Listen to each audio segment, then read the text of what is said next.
Warning, this episode contains strong language or mature themes. Parental discretion is advised. Hey, how you doing? I'm doing good, man. Alright.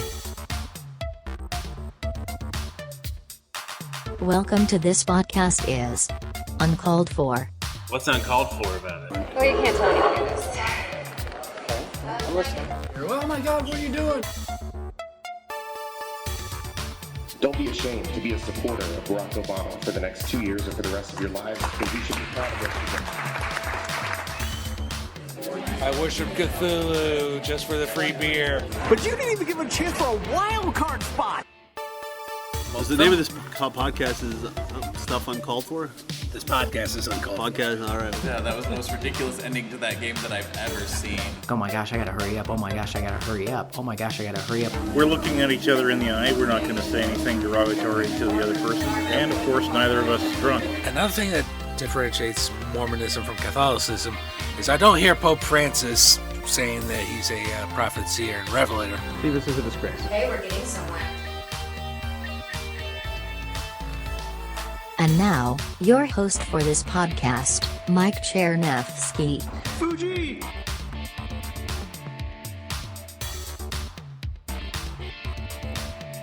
Welcome to the podcast. So I begin today by quoting from a very popular song from the 80s, People Are People by Depeche Mode. I can't understand what makes a man hate another man. Help me understand.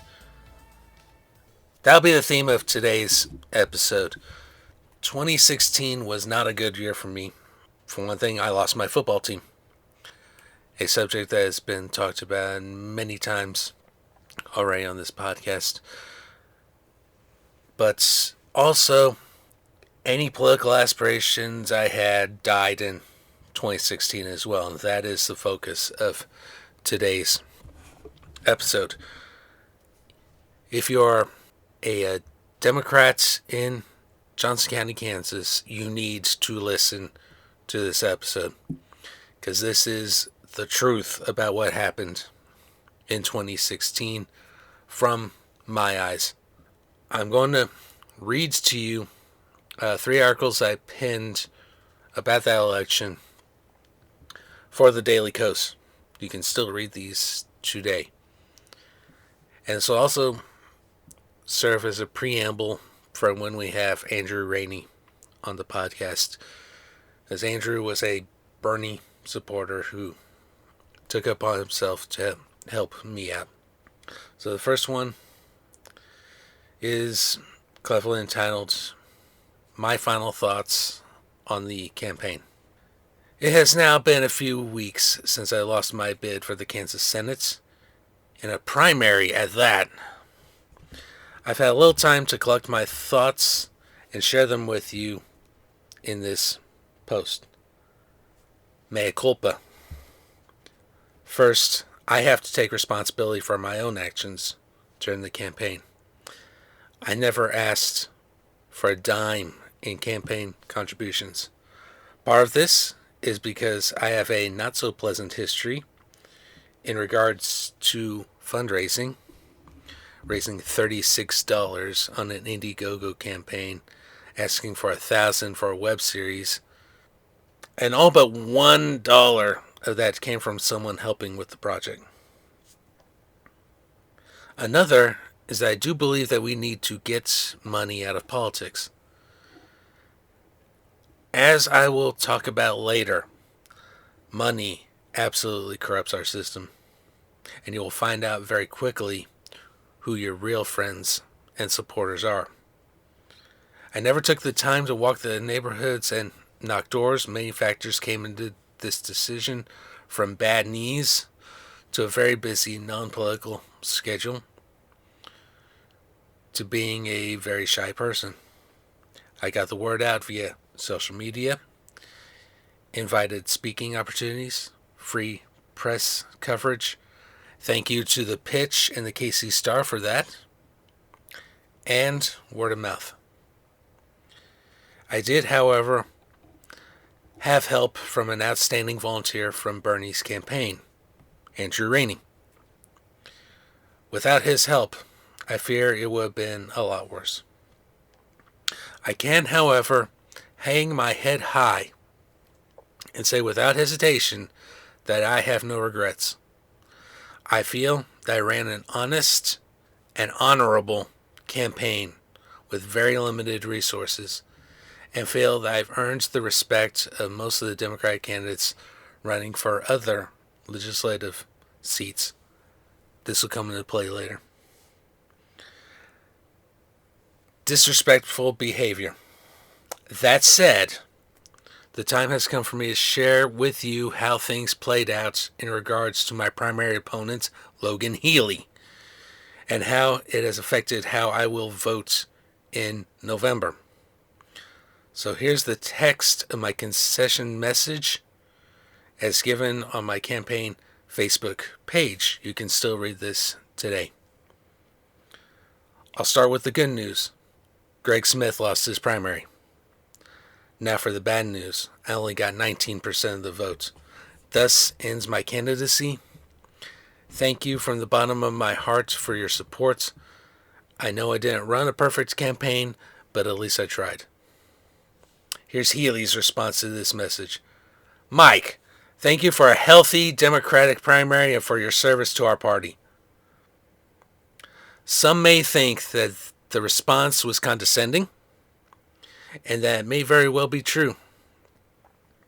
I tried to do my best to not go negative, but in the end, healthy would not be a good word choice here. It all comes down to respect, or the general lack thereof, from Camp Healy. Granted, I think Mr. Healy is a genuinely nice person with his heart in the right place. The rest of the campaign apparatus, however, leaves much to be desired. I will come back to this near the end of the podcast today. I will now share with you 2 instances of this lack of respect that occurred during the campaign. I publicly kept quiet about these incidents during the campaign, but now that it's over, 4 years over as of this recording, but still, I will speak my mind. The first happened during the caucus in March. Candidates were given tables to set up their campaign materials and were supposed to be given some time to speak. I had a minimalist setup of my campaign flyers as well as copies of the pitch, as this was the week their story on the campaign had come out. Side note, there were a total of 5 candidates that's declared for this seat in 2016. 3 were on the ballot at this point. Myself, having gotten on the ballots almost a year before this even started. The incumbents, Mr. Greg Smith, and a Republican challenger, Dinah Sykes. And I'll talk about both those people as they come in the writing. Contrast that with Healy's setup. He wasn't even officially on the ballots at this point, yet had volunteers and t-shirts soliciting signatures from caucus goers. Something about this that cannot be either confirmed or denied, but is noteworthy. My volunteer had told me that these volunteers had told caucus goers to sign the petition or they wouldn't be allowed to caucus. If true, that's a serious problem. More disturbing than that, however, were the speeches, as the venue was quite crowded. I stayed near my table until given a go-ahead to speak to caucus goers. No such go-ahead was given. After some time had passed, I approached a couple of volunteers, who are friends of mine, and asked when they were allowing candidates to give speeches. I was told that the opportunity had already happened, and no one bothered trying to find me to give the speech. At this time, all of the Bernie supporters, about 900 of the 1,500 caucus goers were being escorted outside to be counted. I did find one of the caucus co-chairs and explain the situation to her. Dan Netzel-Wise, if you are listening to this, thank you so much for your help with this. She and the Bernie campaign allowed me to speak to the Bernie caucus goers as they were being counted over a less than high quality megaphone. In the field behind the elementary school turned church building, we held the caucus in the middle of a windy day, 3 times. Afterwards, I told said caucus chair that I was highly offended by what had just happened. And to make matters worse, the other co-chair had a very serious conflict of interest. It was Healy's father. Which brings me to a piece of reform I would like to see in the Johnson County Democratic Party, starting with the 2020 elections. I wrote caucuses here, but I'll get to that near the end. Anyone who is running for office or is related to someone running for office should not be allowed to organize caucuses. That's moment of disrespect number 1. Moment of disrespect number 2 came about a month later in April. On this day, I and several other candidates, Mr. Healy not one of them, had attended a training held by the Mainstream Coalition.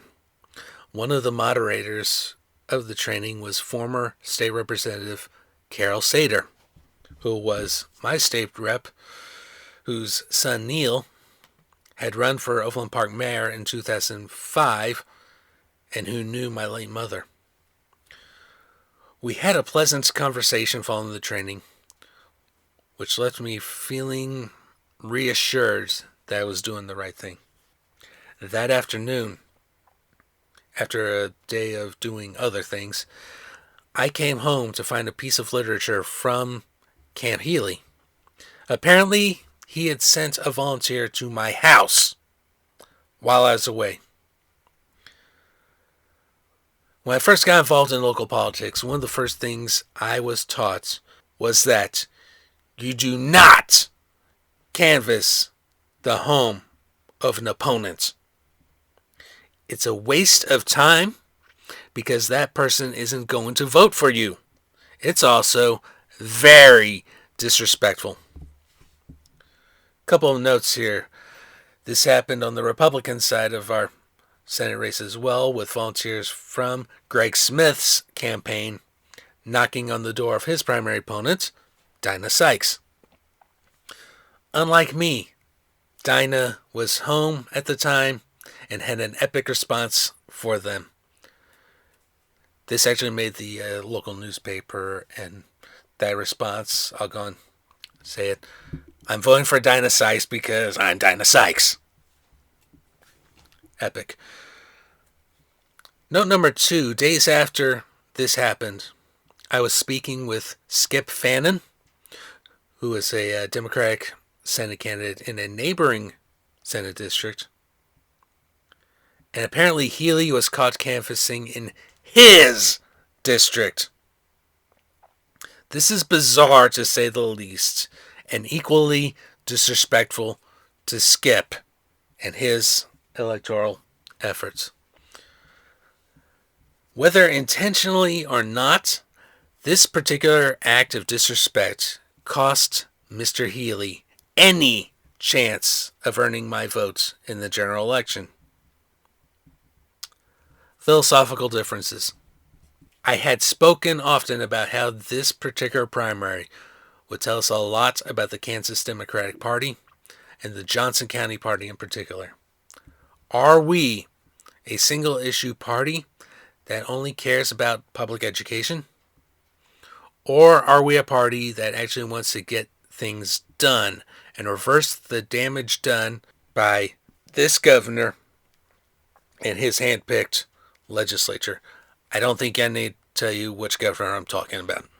If you go by the primary results, it's clearly the former. But should it be?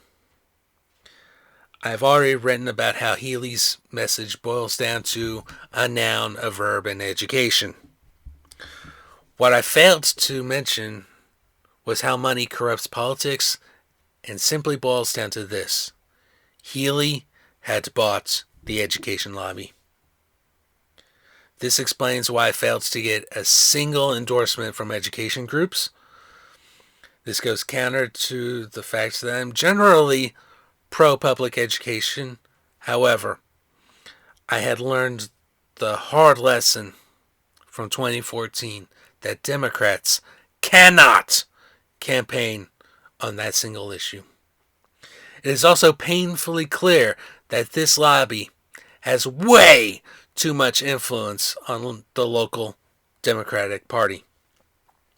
I feel that it has hurt Democratic candidates in the past and will continue to do so in the future.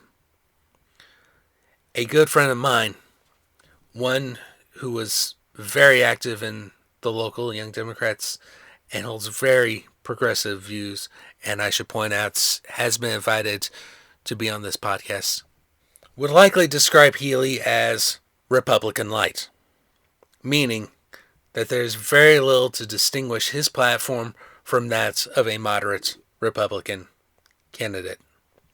The Democratic Party has had way too many of these Republican light candidates running in Kansas, especially in Johnson County. I earlier mentioned Mainstream Coalition. What I'm going to say now is my observation of the group, and it's not aimed at any one individual. Mainstream is a good group, and most of their views mesh with my own. However, they are notorious for getting voters to register as Republicans in the foolhardy attempt to elect more moderate candidates in Republican primaries. Candidates who likely should be Democrats.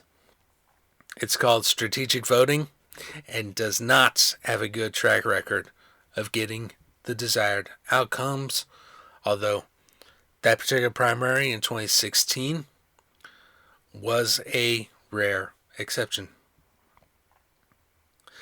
That most of these moderate Republicans probably should be running as Democrats, I'll get to that in a second too, yet only run as Republicans because they have bought into the myth that Democrats can't get elected in the Sunflower State is, in my opinion, part of the answer to that famous question, what's the matter with Kansas? Mainstream didn't endorse me. Instead, they endorsed Healy. This seems to indicate that when it comes to Democrats, they prefer the more Republican-light candidate over the true left-leaning candidate. Endorsements I did get: Planned Parenthood, an A rating from the Women for Kansas group, and a mention from Bleeding Kansas, a group pushing for medicinal marijuana legalization in Kansas. Lastly, I don't know how much of an effort Healy made towards getting to know the Democratic candidates run for other offices, apart from one instance that I will not get into because it is not public knowledge, only to say that money was involved. But I can honestly say that I made an effort to get to know and understand them. They are, for the most part, amazing individuals, and I have no problem throwing my support to any of them. Where I go from here and who I support. Where do I go from here? In terms of electoral office, who knows? This was my second attempt at running for an elected office, and the second time that I had failed. Maybe elected office isn't for me. What are you asking about, by the way? That's in reference to 2007 when I ran for Overland Park City Council, which becomes relevant later on. However, this does give me an opportunity to talk about a phone call on the day of the primary from a potential voter. He asked why no Democrats were running for sheriff. That may be something to think about, especially given my past life as a security officer and the fact I am often asked to do security type work for others. I do still have a video production business to try to run and grow, as well as a few projects I'd like to get done. So my time and attention will now shift towards that. The reason for me to run for the state senate in the first place, the ouster of Greg Smith, was taken care of that fateful evening by Dinah Sykes.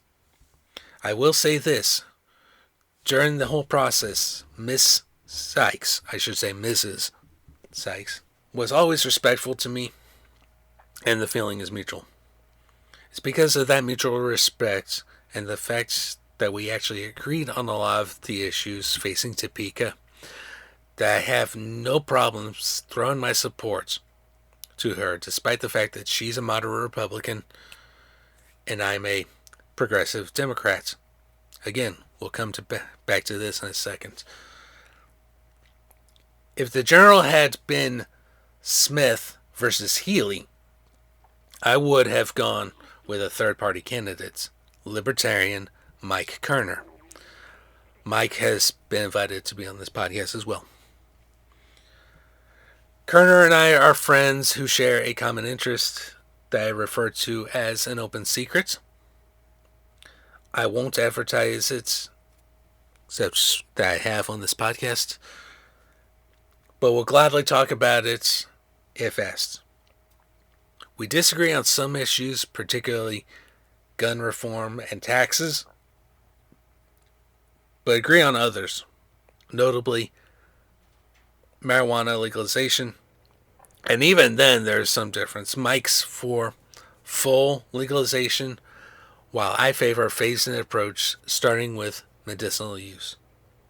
Kerner and I recently had a chance to talk about the election. He classed it as a liberal Republican against a liberal Democrat. While that may be true of Dinah, I told Mike that I disagreed with his assertion in regards to Healy, especially when compared with yours truly. Mike specifically pointed out the medical marijuana issue, an issue that neither Healy nor Sykes had said anything about. This, by the way, was Mike's biggest beef with Smith, who is very anti-legalization. Kerner had run for the State House the past 2 election cycles, and each time he had faced Larry Meeker as a Democratic candidate, although in 2012 Meeker ran as an independent due to some clerical error at the Secretary of State's office. Meeker, you may recall, was later elected to run the Kansas Democratic Party and took significant heat for suggesting the state party shift to the right. This found its way to the pitch in a 2015 article that also pointed out that at the time there was only one Democrat who had the courage to file to run for office that early. Me. As a result of the extreme backlash from that article, Meeker was forced to resign. There's very little difference between Logan Healy and Larry Meeker. Both are centrists who bought the education lobby and ran for office on that single issue. It didn't work out so well for Meeker, and I feel that Healy will suffer the same fate. By the way, Sykes won that Senate race. Closing thoughts. In summary, the conduct of my opponent's campaign trumps party loyalty. Respect is important. If you respect me and the rules of the game, you should have no problem. If you don't, please don't expect me to help you out. In the end, it's not really my place to tell you how to vote in November. I'm simply sharing with you my thoughts. And, much like my campaign, I have no regrets. But please go out there in November and vote. Well, you should do that every November, actually. Some notes before I go into the next article. Dinah in 2018, I want to say, late 2018, switched parties, and she is now a Democrat. And she wasn't the only one. There were a couple of others that also switched from R to D. Article number 2. This is called Neither Cruel Nor Cold-Hearted, and this goes to the heart of why Greg Smith needed to go. I was going to let my thoughts here go silent, but the events of this past week compel me to speak out. Last night, at a social function, I had one friend tell me that he was at a local auto shop when a big man walked in, his truck covered with the name Kelsey in big letters. Moments later, another friend, Mike Kerner, informed me that the very same man we had just talked about was encouraging voters to write him in on the ballot. That man being talked about was none other than Greg Smith, the far right-wing Republican state senator who lost his seat, yes, the very same Senate seat I ran for and Kerner was presently running for in the August primary. Smith used the murder of his child to get elected. One of the most disgusting things anyone in politics can do. He went on to aid and abet in Brownback's destruction of Kansas, and yet somehow I'm the cruel and cold-hearted one? Wait a minute. Where does this cruel and cold-hearted thing come from? About a week ago, there was a video posted by Democratic State Senate candidate Spencer Kerfoot, who is running against another Brownback Republican, Rob Olson. In the video, Kerfoot had just spoken at a candidates forum put on by the League of Women Voters, and Olson was a no-show. The video simply shows Kerfoot and a League volunteer asking where Olson was. This was not surprising to me at all. Throughout the primary, incumbents like Olson and even Smith had made a habit of not showing up to such forums. I could never presume to guess why, except they are too afraid to face their constituents. I commented on the video something to the effect of what I just said. Minutes later, someone who I think lived in Kerfoot's Olathe district replied that she didn't live in my district, but would never have voted for me because of the, quote, cruel and cold-hearted things I had said about Smith. I replied that I would apologize for the tone, but not the substance of what I've said, because everything I have ever said about Smith was true.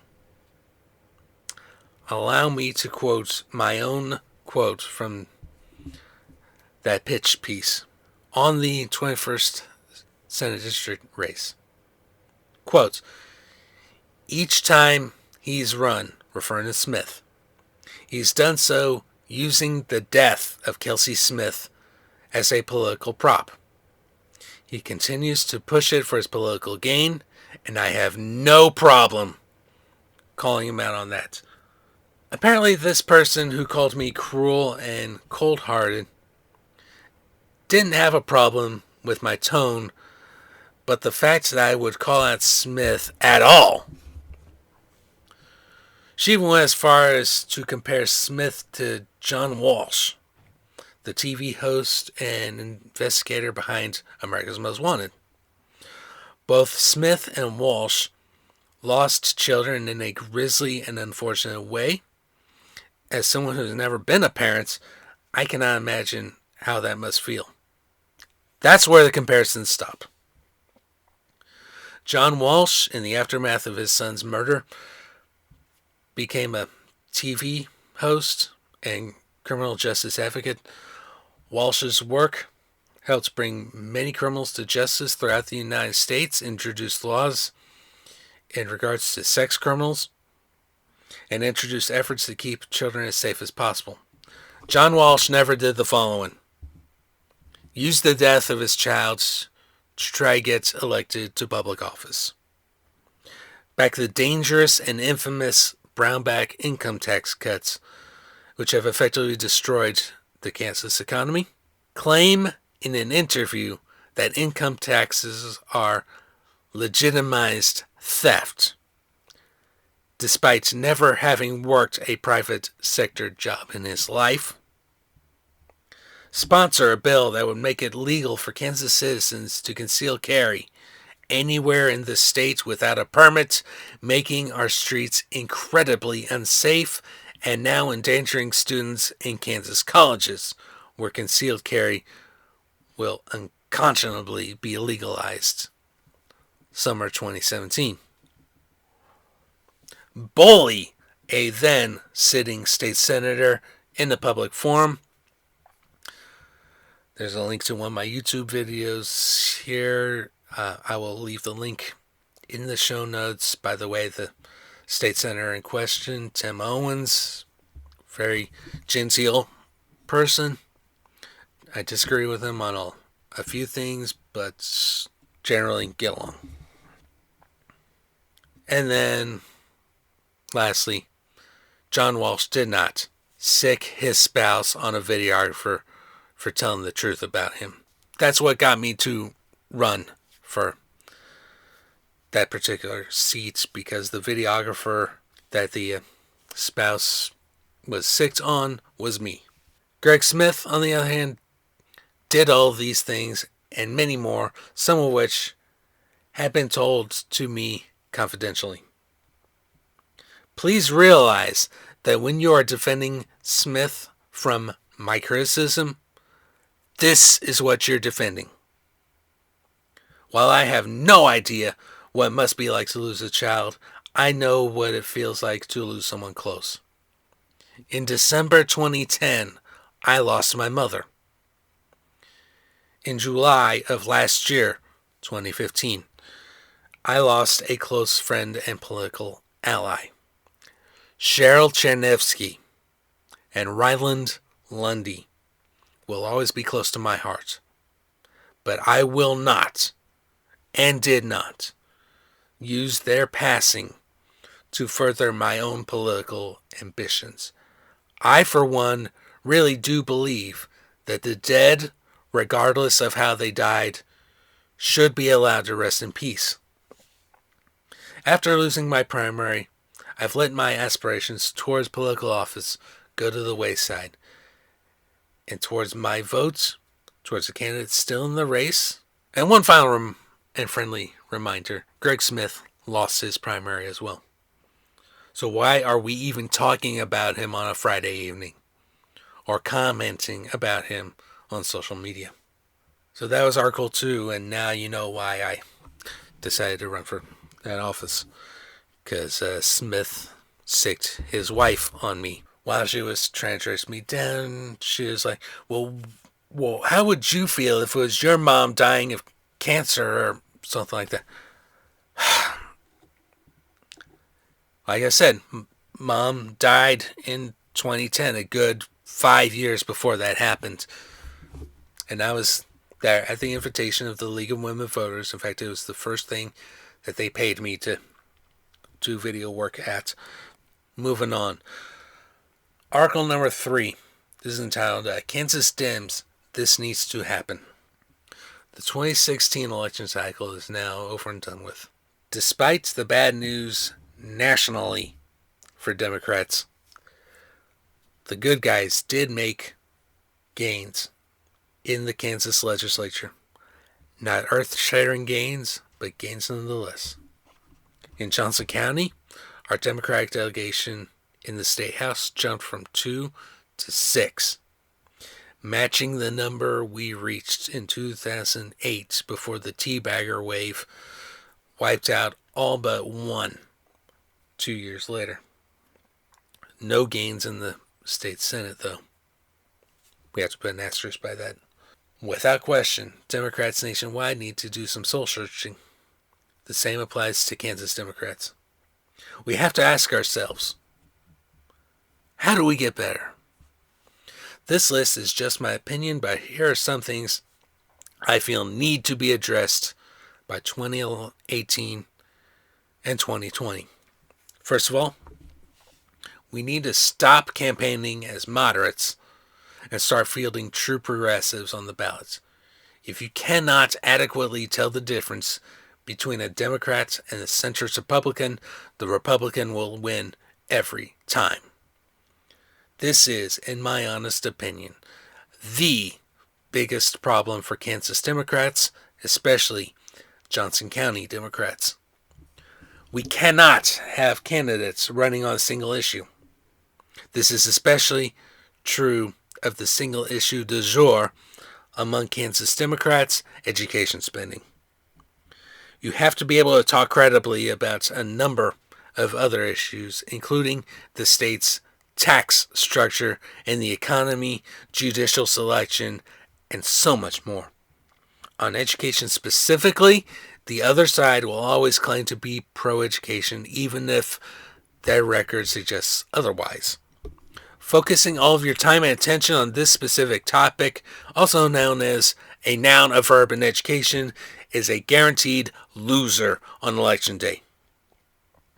We've had way too many candidates wait until the last minute to file to run for office. This needs to change as well. If you are serious about running, take a cue from the Republicans. File at least a year in advance. This helps tremendously with your name recognition, and also, spoiler alert, the Democratic challengers who gained seats filed early. In regards to primaries, while they are rare in races involving Democrats, they do happen. If it happens, the candidates need to be taught, at the very least, to respect each other. Not campaigning negatively about one another, but focusing your attention on a common incumbent is part of it. However, and this is important, another part of this includes not sending your campaign volunteers to your opponent's house. They're not going to vote for you anyway, so why waste your time doing it? By the way, anyone who claims that volunteers should be given a free pass on this need to realize something right now. A candidate's home address is a matter of public record that can be easily found on your county or state election office website. No excuses. We have to start fielding candidates in more local races. Democrats have been terrible at this, and it must be addressed. I'm talking mayors, city council members, local school boards, utilities boards, even the sheriff. Believe it or not, on the day of the primary election, a potential voter actually asked me why there weren't any Democrats running for sheriff. We're missing way too many opportunities by ignoring these races. We have to get money out of politics. Period. Lastly, we need to wean ourselves of certain lobbies that have, in my honest opinion, done more harm than good to Democrats. I will not name names, but they do embody every single point I have already outlined. I want Democrats to do well in Kansas and everywhere, but we have to change the way we do things. That's true at all levels, federal, state, and local. We can and we must do better. So that ends all the article reading, and now we need to have some closing thoughts. So in 2016, the party reorganizes every 2 years after every election. I tried to get back on the executive board of the Johnson County Democratic Party to make sure that what happened to me would not happen to a future candidate. If you must know, I was on the executive board from 2006 to 2010. Coincidentally, during the period of time when Gene Raridan, who was also invited to do this podcast, was serving in the State House. Even then, I received opposition, this time in the person of Bill Walsh, who is Healy's father. He completely undercuts me by pointing out that, yes, I did vote for Dinah and openly supported her. That was low. That is still low and unforgivable. Because I think I lost because of his pointing that out and not taking responsibility for his son's campaign actions. About a year later, I hear the most disgusting news of all, that Healy got himself elected to Overland Park City Council. This is what caused me to step away from the party and resign as a precinct person. I had been a precinct person since 2004, but I did not appreciate having certain candidates, specifically him, shoved down my throat. And how is he done as a city councilman? Well, my entire neighborhood is pissed off at the city council because right next to my house, there's an empty field. At least at the time of this recording, it's empty. But just a couple months ago, during the summer months, that lot and the house that it belongs to were bought by a developer who intends to tear it out for houses that the neighbors did not want. One of those houses will interfere with our ability to use our backyard. I was not at that final vote, and frankly, if I was, I would have strangled some people. But someone who was at that final city council vote, which was unanimous, by the way, my sister was at that vote, and Healy had the gall to talk to her in a condescending way, very similar to that message that he left me back in 2016. Someone needs to run against him in 2021 when that term runs out. I still have the signs, by the way. I will say this. He needs to get the fuck out of that office and never hold public office again. As for progressives being targeted, again, that happened in 2018 in a state house race. This one involved Matt Kalkara and Brandon Woodard. But Kalkara was clearly the progressive in that race. There was absolutely no way I could support Woodard. Because remember those volunteers I told about at the caucus? Woodard was one of those volunteers. He needs to get the F out of office. It's still a mystery to me how he got in. Seriously. And again, as I mentioned already, Dinah Sykes switched from Republican to Democrats. Mitt Turner, she's currently running for re-election as a Democrat, and she will absolutely have my support. In fact, I'm going to go a step further. Dinah, if you're listening to this, you're more than welcome to appear on this podcast. So, next time we do the podcast, we hope to have Andrew Rainey on. And we'll talk more about this particular election and all the consequences, everything, and what we can do in the future to make sure that 2016 never happens again. That there are no more Mike Cherniavskys or Matthew Kalkaras being undercut by the Republican light wing of the party.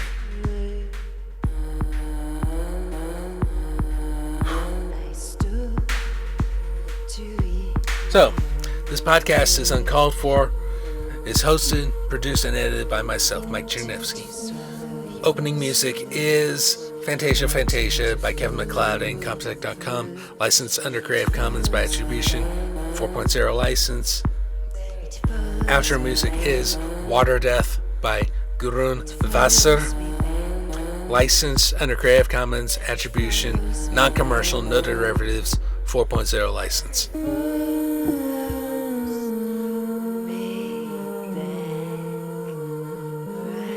If you would like to support this podcast or any of Mike's other creative endeavors, please consider making a donation at patreon.com/MikeChernevsky. That's MikeCzerniewski. Donations over $5 will receive a special thanks on a future podcast. Thank you so much for listening. We will see you next time.